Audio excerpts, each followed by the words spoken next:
Crime ಲೋಕದ ಕನ್ನಡಿಗೆ ಸ್ವಾಗತ. ನಾನು ರೇಷ್ಮಾ ಬಣ್ಣವರ.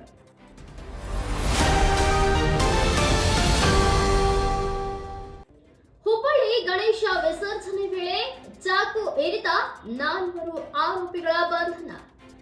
ಗಣೇಶ ವಿಸರ್ಜನೆ ಮೆರವಣಿಗೆಯಲ್ಲಿ ಯುವಕ ಚೇತನನ್ಗೆ ಚಾಕು ಇರಿತ ಪ್ರಕರಣಕ್ಕೆ ಸಂಬಂಧಪಟ್ಟಂತೆ ಶಹರ ಪೊಲೀಸ್ ಠಾಣೆಯ ಅಧಿಕಾರಿಗಳು 4 ಆರೋಪಿಗಳನ್ನ ಬಂಧಿಸಿದ್ದು, ರಾಕೇಶ್ ಬಿಜ್ವಾಡ್, ಶಿವಕುಮಾರ್ ಡಬಳೇಶ್ವರ್, ಶ್ರೀ ಗೋಕಾಕ್, ಫಕೀರೇಶ್ ದೊಡ್ಮನಿ ಎಂಬ ಆರೋಪಿಗಳನ್ನ ಬಂಧಿಸಿ ನ್ಯಾಯಾಲಯಕ್ಕೆ ಹಾಜರುಪಡಿಸಲಾಗಿದೆ.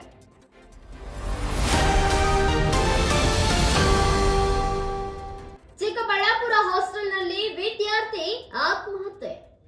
ಪ್ರೇಯಸಿ ನಂಬರ್ ಬ್ಲಾಕ್ ಮಾಡಿದ್ದಕ್ಕೆ ಮನನೊಂದು ಕೇರಳ ಮೂಲದ ವಿದ್ಯಾರ್ಥಿ ಶಬೀರ್ ಡೆತ್ ನೋಟ್ ಬರೆದಿಟ್ಟು ಹಾಸ್ಟೆಲ್ ರೂಮ್ನಲ್ಲಿ ನೇಣು ಬಿಗಿದು ಆತ್ಮಹತ್ಯೆ ಮಾಡಿಕೊಂಡಿದ್ದಾನೆ.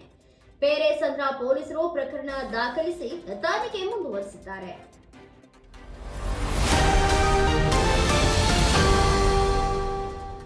ಆನೇಕಲ್ನಲ್ಲಿ ಅತ್ತೆಯ ಮೇಲೆ ಅಳಿಯ ಮಚ್ಚಿನಿಂದ ದಾಳಿ, ಆಸ್ಪತ್ರೆಗೆ ದಾಖಲು, ಆರೋಪಿಯ ಬಂಧನ. ಗಂಡ ಹೆಂಡತಿ ಜಗಳಕ್ಕೆ ಅತ್ತೆಯೇ ಕಾರಣವೆಂದು ಅಳಿಯ ವೇಣುಗೋಪಾಲ್ ಮಚ್ಚಿನಿಂದ ದಾಳಿ ನಡೆಸಿ ಅತ್ತೆ ರುಕ್ಮಿಣಿ ಗಾಯಗೊಳಿಸಿದ್ದಾನೆ. ಸ್ಥಳೀಯರು ಆಸ್ಪತ್ರೆಗೆ ಸೇರಿಸಿದ್ದು ನಂತರ ಬೆಂಗಳೂರಿಗೆ ರವಾನಿಸಲಾಗಿದೆ.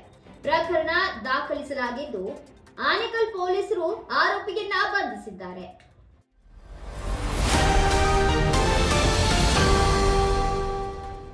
ಮದ್ದೂರಿನಲ್ಲಿ ಗಣೇಶ ವಿಸರ್ಜನೆ ಸಂದರ್ಭದಲ್ಲಿ ಗಲಾಟೆ, ನಾಳೆ ಮದ್ದೂರು ಬಂದ್ಗೆ ಕರೆ.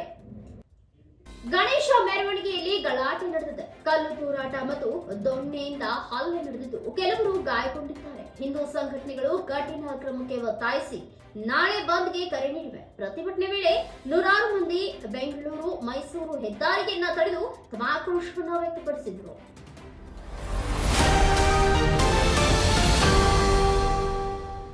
ನವ್ಯ ನಾಯರ್ಗೆ ಮಲ್ಲಿಗೆ ಹೂ ತಂದ ಅವಾಂತರ. ನವ್ಯ ನಾಯರ್ಗೆ ಆಸ್ಟ್ರೇಲಿಯಾ ಏರ್ಪೋರ್ಟ್ನಲ್ಲಿ 1.14 ಲಕ್ಷ ದಂಡ.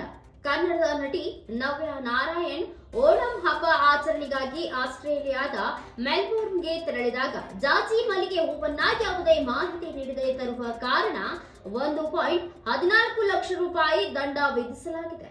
ನಟಿ ಈ ಘಟನೆಯ ಬಗ್ಗೆ ಸ್ವತಃ ಪ್ರಕಟಿಸಿದ್ದಾರೆ.